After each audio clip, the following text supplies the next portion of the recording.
মেঘালয় মানে মেঘের আলয়, মানে মেঘেদের বাড়ি। হ্যাঁ, আমরা এখন মেঘালয়তেই রয়েছি। এখানে যেমন ঝর্ণা আছে, তেমন সুন্দর উঁচু পাহাড় আছে, তেমন ক্যানিয়ন আছে, তেমন লেক আছে প্রচুর, আর আছে সারি সারি পাইন গাছের বন।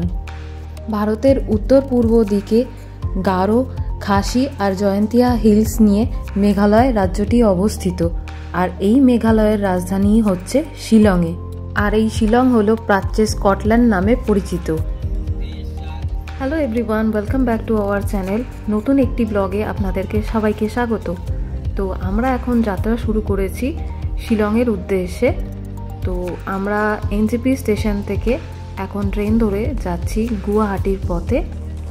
এখন যেহেতু শীতকাল, ডিসেম্বর মাসের শেষ চলছে, সেই জন্য এখন সব জায়গাতেই সিজন চলছে মোটামুটি। তো আমাদের কিছুটা ব্রেক জার্নি করেই এনজেপি স্টেশনে আসতে হয়েছে।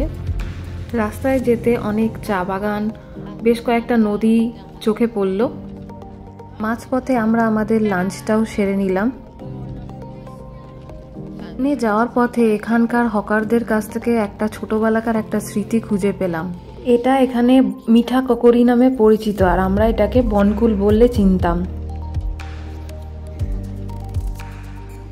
বিকাল গড়িয়ে এখন সন্ধ্যা নেমেছে। আমরা এখন ব্রহ্মপুত্র নদ ক্রস করছি, আর কিছুক্ষণ পরেই আমরা এখন কামাখ্যা স্টেশন ক্রস করছি।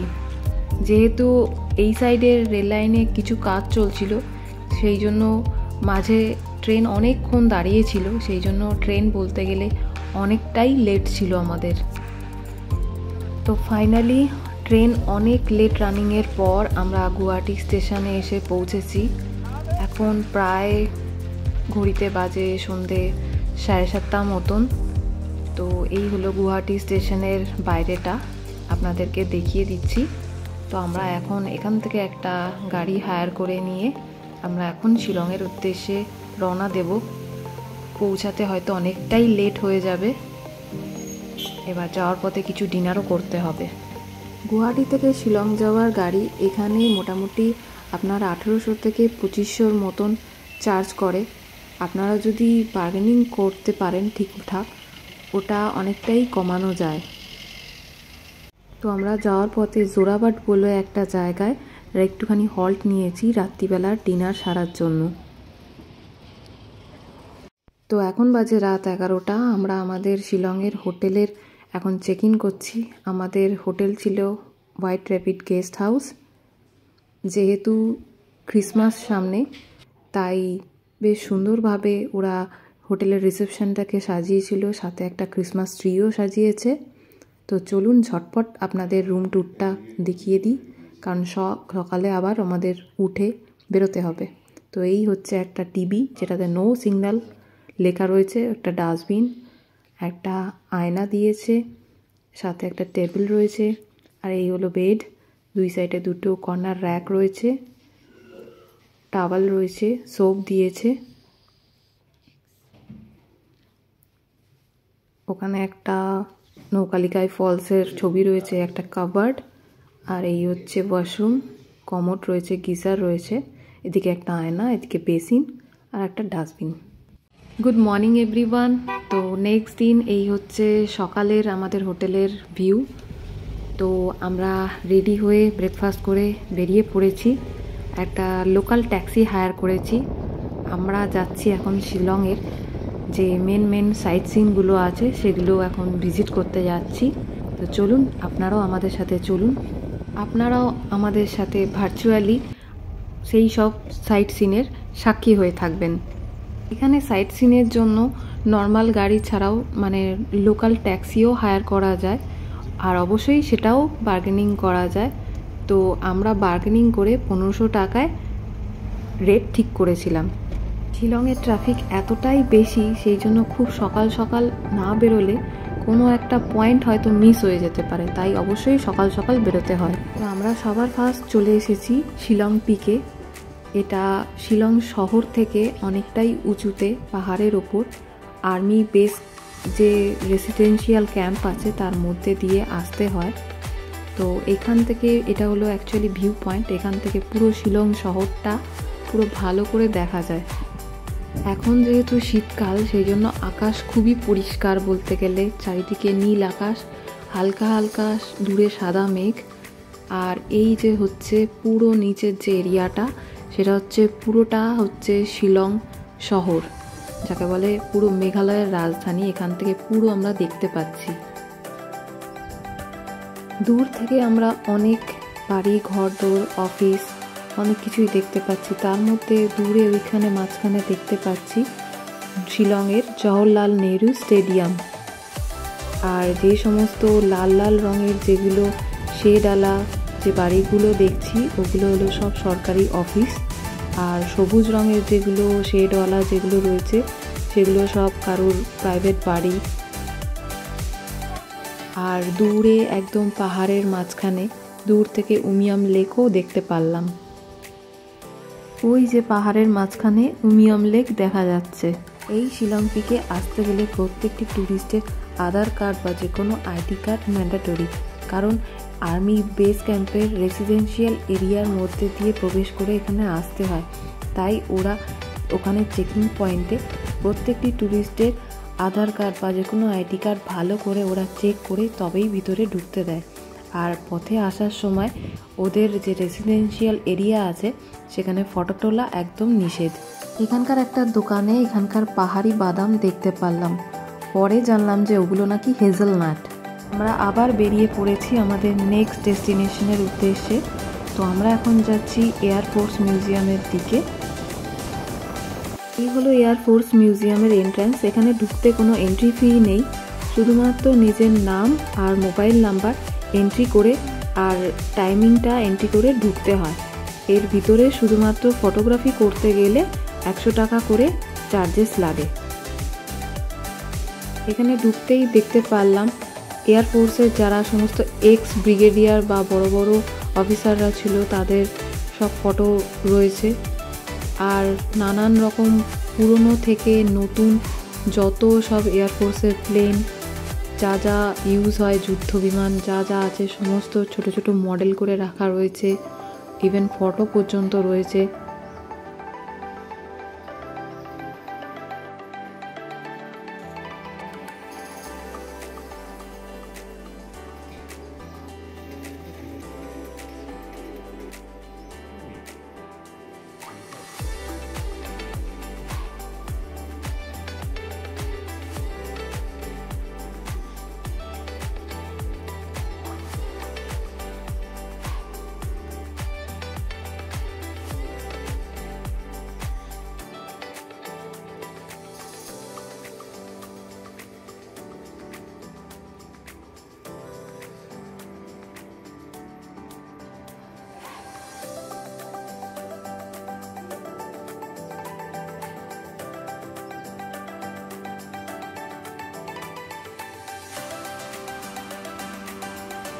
এখানে ফটো তোলার জন্য আবার এরকম এয়ারফোর্সের পাইলটের মতন একটা মডেল করা রয়েছে, তাই এই সুযোগ কেউ হাতছাড়া করে নাকি।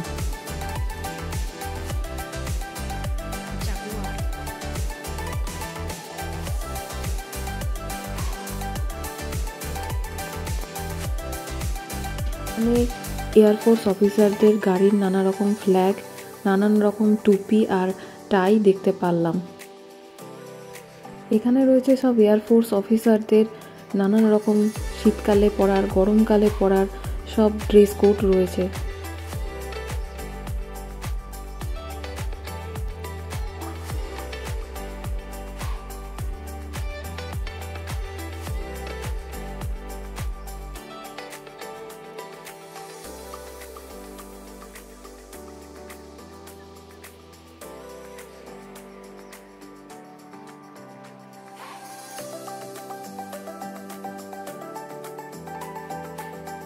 পাওনা হিসেবে এই এয়ারফোর্স মিউজিয়ামের সাথে পাশে যে কটা রাজ্য আছে, সেই রাজ্যের কালচারাল সমস্ত কিছু নিয়ে একটা ছোট্ট মিউজিয়াম রয়েছে।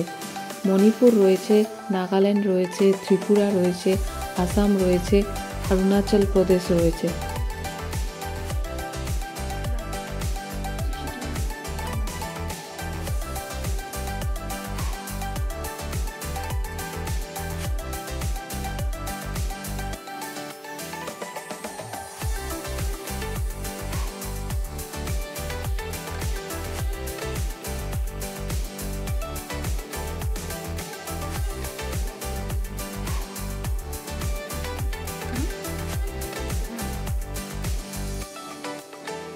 মিউজিয়ামের বাইরে রয়েছে এরকম একটা আস্ত গোটা বড় একটা হেলিকপ্টার, বিশাল বড়। আর এটা হচ্ছে MiG-21-এর সামনের পার্টটা। এখানে যে সমস্ত প্লেন বা হেলিকপ্টারের পার্টসগুলো রয়েছে সবগুলোই কোনো না কোনো এক সময় এগুলো যুদ্ধের কাজে ব্যবহার হতো, কিন্তু এখন এইগুলো অবসোলেট হয়েছে। তো তাই এগুলোকে এখন মিউজিয়ামে এরকমভাবে আমাদের সবার দেখার জন্য এরকমভাবে প্রিজার্ভ করে সাজিয়ে রেখেছে। তো আমরা আবার বেরিয়ে পড়েছি আমাদের নেক্সট ডেস্টিনেশনের উদ্দেশ্যে। তো আমরা এখন এসে পড়েছি এলিফ্যান্ট ফলসের সামনে। তো এখানে বেশ কিছু দোকানের অপশান আছে, কেউ চাইলে এখানে শপিংও করতে পারেন। আর যেহেতু সামনেই ক্রিসমাস, দেখুন এখানে আবার সামনে একটা কি সুন্দর ক্রিসমাস ট্রি সাজিয়েছে। তো এই যে ওয়েলকাম টু এলিফ্যান্ট ফলস। এখান দিয়েই কিছুটা দূর গিয়ে একটু নিচে সিঁড়ি বেয়ে নামতে হবে। ব্রিটিশরা এই ফলসের এই যে পাহাড়ের যে ঢালের যে বড় বড় পাথরের আকৃতি দেখে এই ফলসটার নাম করেছিল এলিফ্যান্ট ফলস। 1897-এর ভূমিকম্পে এই ফলসের পাহাড়ের অনেকটাই প্রায় ক্ষতি হয়েছে। এই ফলসের 3টে পার্ট আছে, ফার্স্ট, সেকেন্ড আর থার্ড। আর এই হচ্ছে ফার্স্ট ফলস।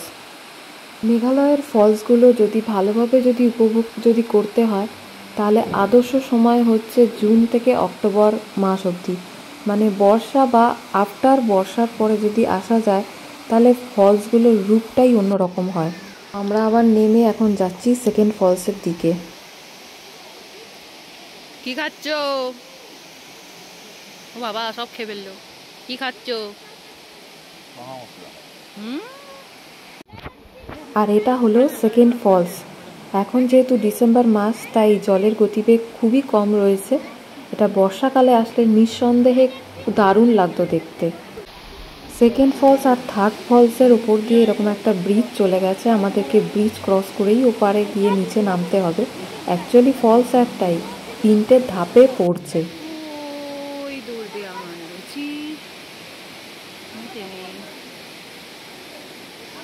আর একজন কি মন দিয়ে ফটো তুলে যাচ্ছে, বাবারে বাবা।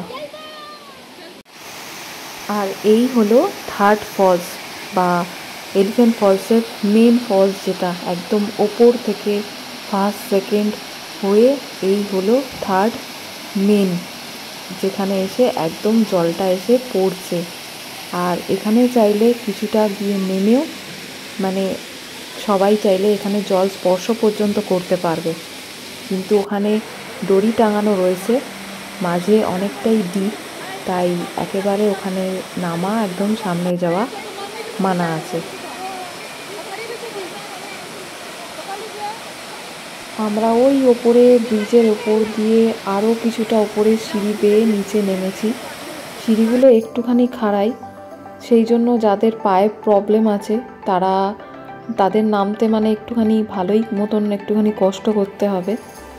তবে আমরাও নেমেছি, নামতে ভালোই লেগেছে, এবার উঠতে গেলে বুঝতে পারবো বেশ কষ্টটাই হবে। আচ্ছা, এই এলিফ্যান্ট ফলসে পার হেড এন্ট্রি ফি হচ্ছে 100 টাকা করে। ফলস খুঁজে পেয়েছি, এই যে সরু এক জায়গা থেকে আসছে, এটা হলো ফোর্থ ফলস। আর কেউ খুঁজে পায়নি, আমি আবিষ্কার করেছি। আচ্ছা, তো আমরা এখন চলে এসেছি এলিফ্যান্ট ফলস থেকে লেডি হাইডেরি পার্কে। এখানকার এন্ট্রি ফি হচ্ছে 20 টাকা করে পার হেড, আর ডিজিটাল ক্যামেরার চার্জ হচ্ছে 50 টাকা। এই পার্কটার তেমন বলতে গেলে তেমন কোনো সেরকম বিশেষত্ব কোনো কিছুই নেই। এটা শিলং শহরের মধ্যে একটা পার্ক। এখানে ট্যুরিস্টরাও আসেন, লোকাল লোকেরাও এখানে ভিড় করে থাকেন। নানান রকম সবাই বন্ধু বান্ধব সবাই নিয়ে এসেছেন, অনেকে দেখলাম এখানে এসে পিকনিকও করছেন। এখানে পাশে আবার একটা ছোট্ট চিড়িয়াখানার মতন করা রয়েছে, যদিও তেমন কিছু ছিল না, খালি একটা দুটো হনুমান দেখতে পারলাম আর একটা দুটো পাখি মাত্র। তেমন অযত্নের অভাবে সেরকমভাবে পরিচর্যা করে না। পার্কের মাঝে এরকম একটা জলাশয় রয়েছে, আর তার ওপর দিয়ে দুই দিক দিয়ে ছোট ছোট ব্রিজ চলে গেছে। এখানে অনেকে দেখলাম বেশ ছোটোখাটো পিকনিকও করতে এসেছে, সবাই বন্ধুবান্ধবরা মিলে এসেছে, কেউ ফ্যামিলির সাথে এসছে। বা অনেক কাপলরাও এসেছে। মানে এটা জাস্ট বলতে গেলে ওই সবার চিল আউট করার জন্য একটা জাস্ট পার্ক, আর সুন্দর ফুল গাছ দিয়ে সাজানো এই রকম। শীতকালের ঠান্ডায় এরকম মিষ্টি রোদ পোহাতে এরকম জায়গায়, এরকম চারিদিকে পাহাড়ওয়ালা জায়গায় কার না ভালো লাগে। পার্কের মাঝে এরকম একটা ফুলের গাছ দেখতে পারলাম। ফুলটাকে দেখে গোলাপ ফুল মনে হচ্ছে, তো আমিও সেটাই ভুল করেছিলাম, কিন্তু এটা গোলাপ ফুলের গাছ নয়, আর এটা হলো গাছের ফুলের কুঁড়ি। দেখুন কি বড় সাইজের, তবে গাছের নামটা ঠিক মনে নেই। আমরা এখন চলে এসেছি শিলংয়ের ডন বস্কো মিউজিয়ামে। মিউজিয়ামের সামনে হলো এটা স্যাক্রেড হার্ট থিওলজিক্যাল কলেজ, আর এই মিউজিয়ামের এন্ট্রি ফিজ হচ্ছে পার হেড 100 টাকা করে। আর যদি কেউ স্টুডেন্টের আইডি কার্ড থাকে তাহলে সেক্ষেত্রে স্টুডেন্টদের জন্য হচ্ছে 50 টাকা এন্ট্রি ফি, আর ক্যামেরার চার্জেসের জন্য হচ্ছে 100 টাকা।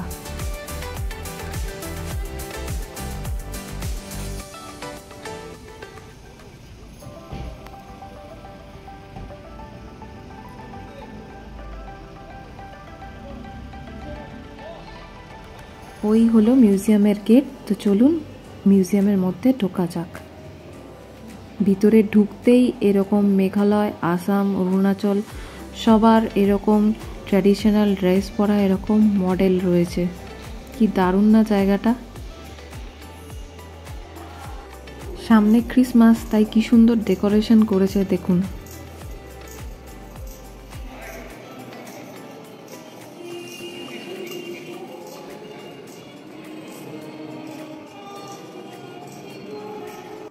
আচ্ছা, তো এখান থেকে হলো স্টার্টিং পয়েন্ট, পুরো 7 তলা অবধি পুরো মিউজিয়াম, আর একদম উপরে রয়েছে স্কাই ওয়াক। আচ্ছা, এই রুমটাতে রয়েছে ইন্ডিয়ার পার্শ্ববর্তী কয়েকটা দেশের তাদের পোশাক আশাক, তাদের মেন জিনিসপত্রগুলো এখানে সব ফটো মডেলের মাধ্যমে তুলে ধরেছে। নেক্সট রুমে ছিল স্পেস থিয়েটার সংক্রান্ত যে সমস্ত রকেট বা তাদের স্যাটেলাইট সমস্ত সম্পর্কিত ছোট ছোট মডেল করে দেওয়া রয়েছে। সমস্ত কিছু এভরিথিং যা ইনফরমেশন সব এই ঘরে দেওয়া ছিল, আর সত্যি খুব ইন্টারেস্টিং ছিল এই ঘরটা।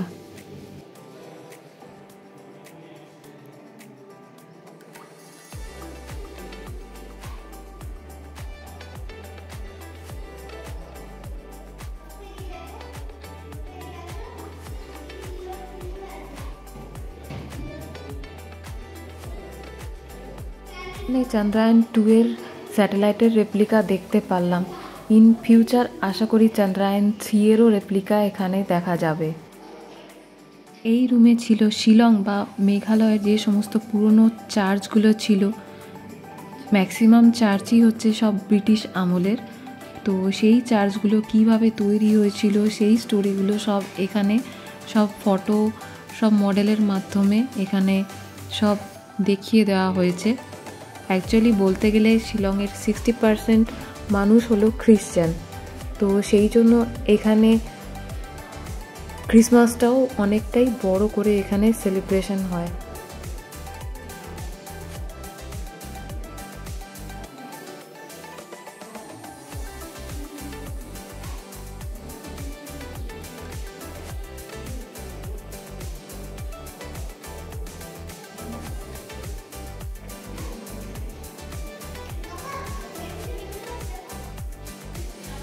এই রুমটা হলো জিওলজিক্যাল সার্ভে অফ ইন্ডিয়ার রুম। এখানে নানান রকম সব পুরনো দিনের সব দামি দামি সব পাথর রয়েছে, আরও নানান সব ইনফরমেশন এখানে সব দেওয়া রয়েছে।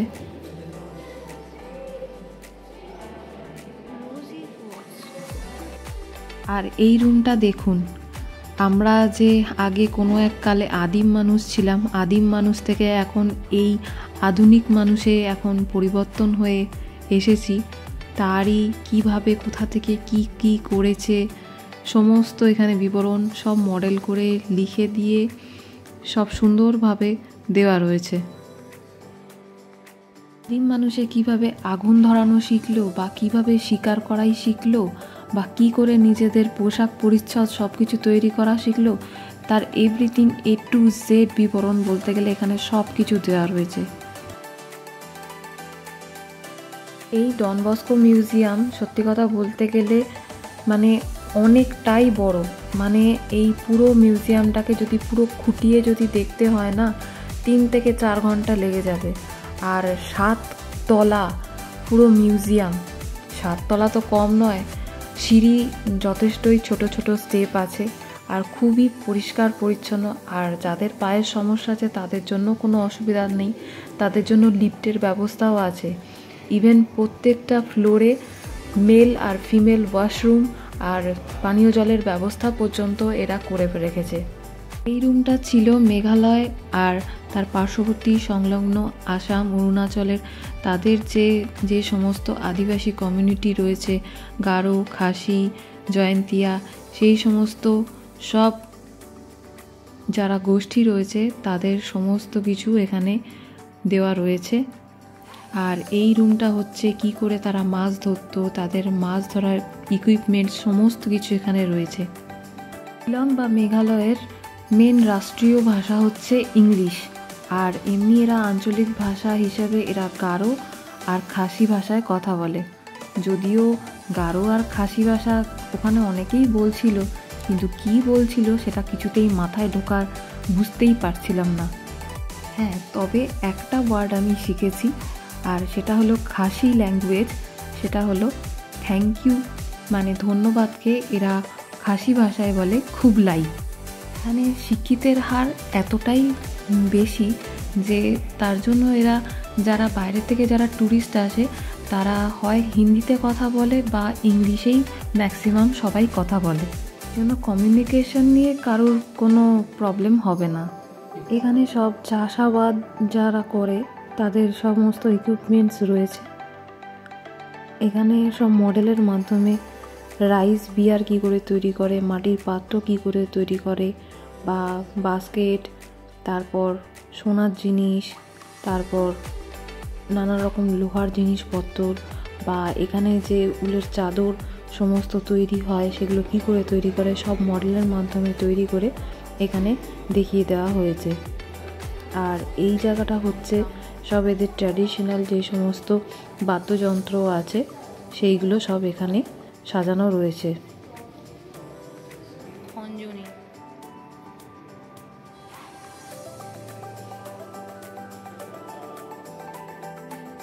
এই ডন বস্কো মিউজিয়াম এতটাই বড়, মানে সমস্ত কিছু মানে দেখানো ভিডিওতে বা এতটা ভিডিও করা সম্ভব নয়, তাও যতটা পেরেছি টুকরো টুকরো করে সবার সামনে আপনাদের তুলে ধরার চেষ্টা করেছি। এই মিউজিয়ামের মধ্যে একটা ছোট্ট ক্যাফেটেরিয়াও আছে, সেখানে খুবই রিজনেবল প্রাইসে চা, কফি, সফট ড্রিঙ্কস, এছাড়া স্যান্ডউইচ, বার্গার এই সমস্ত পাওয়া যায়। তো এখন হচ্ছে এই মিউজিয়ামের সবথেকে ইন্টারেস্টিং পার্ট যেটা সেখানে যাওয়ার, একদম উপরে 7 তলার ছাদের মাথায় এটা হচ্ছে স্কাই ওয়াক। এখান থেকেও সারা শিলং শহরের সুন্দর একটা চারিদিকের একটা ভিউ দেখা যায়। আর অবশ্যই ফটোশ্যুট, ভিডিওগ্রাফি করার জন্য তো খুবই একটা আদর্শ একটা জায়গা যাকে বলে। এই স্কাই ওয়াক দিয়ে হাঁটতে হাঁটতে আমরা একদম মিউজিয়ামের বলতে গেলে একদম টপে মাথায় উঠে গেছি। স্কাই ওয়াক দিয়ে যাওয়ার সময় কিছুটা একটুখানি এরকম ঘুরে একটুখানি উঁচু পথে উঠতে হয়, আবার এরকম নামার সময় এরকম ঢালুর দিকে নিচের দিকে নামতে হয়। এই জায়গাটা বলতে গেলে একটু বেশ মজাদার টাইপের।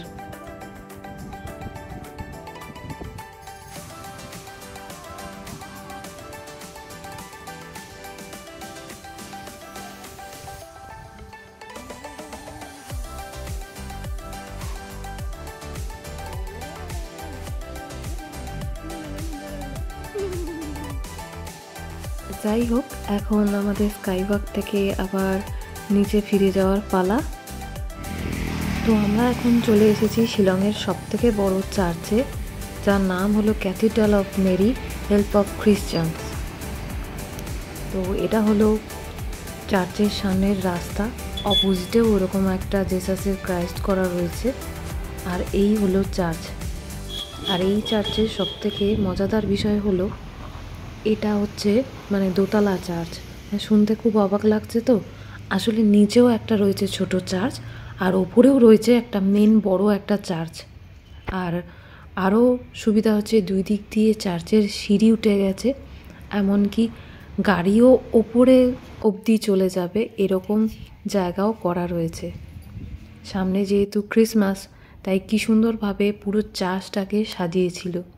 এই হলো নিচের চার্চ, যেটা প্রেয়ার কক্ষ আর কি। এতটাই সুন্দর, এতটাই পরিষ্কার আর এতটাই শান্তি, মানে ঢুকে মানে ওখানে গেলে তবেই ফিল করা যায়। মাদার মেরি আর প্রভু জেসাসের এই মূর্তিটা দেখুন কি সুন্দর। চলুন এবার চার্চের ওপরের অংশে যাওয়া যাক। এই হলো ওপরের চার্চের অংশ, বিশাল বড়, সাইডে বিশাল বড় পার্কিং লটও রয়েছে। কিন্তু দুঃখের বিষয় হলো ওপরের চার্চের প্রেয়ার কক্ষটা বন্ধ ছিল। আসলে দুদিন পরেই ক্রিসমাস তো, ওর জন্য নানান রকম সাজানো গোছানো চলছিল ভিতরে, ওই জন্য পুরোটাই বন্ধ ছিল। দূর থেকে দেখুন সামনের রাস্তাটা দেখা যাচ্ছে, আর আকাশটাও কি দারুণ লাগছে।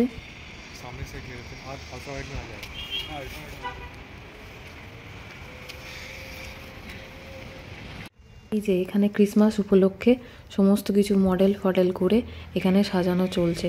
আর 2023 সালকে বিদায় জানানোর জন্য আর 2024 সালকে স্বাগত জানানোর জন্য লাইট ফাইট দিয়ে সমস্ত কিছু এখনও পর্যন্ত সাজানো চলছে। এখনও কমপ্লিট হয়নি, এখনও কাজ চলছে দেখছি। আর এই হলো শিলংয়ের সেন্টার পয়েন্ট, মানে পুলিশ বাজার। এখানেই যত রাজ্যের মার্কেট কমপ্লেক্স সব কিছু এখানে সবাই পেয়ে যাবেন। তো আমরা এখন পরন্ত দিনের বিকালে আমরা এখন চলে এসেছি আর একটা শিলংয়ের আরেকটি মেন আরেকটি লেকের ধারে, যার নাম হলো উমিয়াম লেক। 1960 সালে আসাম রাজ্যের বিদ্যুৎ পর্ষদ এই উমিয়াম নদীতে বাঁধ দিয়ে এই উমিয়াম লেকের সৃষ্টি করেছিল জলবিদ্যুৎ তৈরি করার জন্য। এই উমিয়াম লেক আবার বড়াপানি লেক নামেও পরিচিত। এই উমিয়াম লেকের ভিতরে প্রবেশ করতে হলে এন্ট্রি ফিজ হচ্ছে পার হেড 60 টাকা করে, মানে 60 রুপিস। এখন এই উমিয়াম লেকের জলবিদ্যুৎ তৈরি না হলেও এই উমিয়াম লেক এখন ট্যুরিস্ট স্পট হিসেবে ভালো মতোই পরিচিত। বিকালবেলা এসে এখানে কিছুক্ষণের জন্য সময় কাটাতে বেশ মন্দ লাগবে না। এছাড়াও ট্যুরিস্টদের অ্যাডভেঞ্চারের জন্য এখানে রয়েছে প্যাডেল বোট রয়েছে, স্পিড বোট রয়েছে, এমনকি কায়াকিং পর্যন্ত রয়েছে। আমাদের হাতে যেহেতু সময় কম ছিল, তাই আমরা বোটিং করতে পারিনি। আমরা তাই একটু কিছুক্ষণ সময় কাটিয়ে উমিয়াম লেকের সুন্দর একটা স্মৃতি নিয়ে আমরা ফিরে আসি। তো এই ছিল আমাদের শিলংয়ের ডে 1-এর সাইট সিন ভিজিট। তো সবার কেমন লাগলো অতি অবশ্যই কমেন্ট করে জানাবেন। ভালো লাগলে অতি অবশ্যই লাইক করবেন আর নিজের প্রিয়জনদের সাথে শেয়ার করবেন। আর আমার চ্যানেলে যদি নতুন হন অতি অবশ্যই চ্যানেলটিকে সাবস্ক্রাইব করবেন। আর শিলংয়ের পরবর্তী ভিডিও দেখার জন্য অবশ্যই স্টোরিকে ফলো করবেন। দেখা হচ্ছে নতুন নেক্সট ব্লগে। আজকের জন্য টাটা।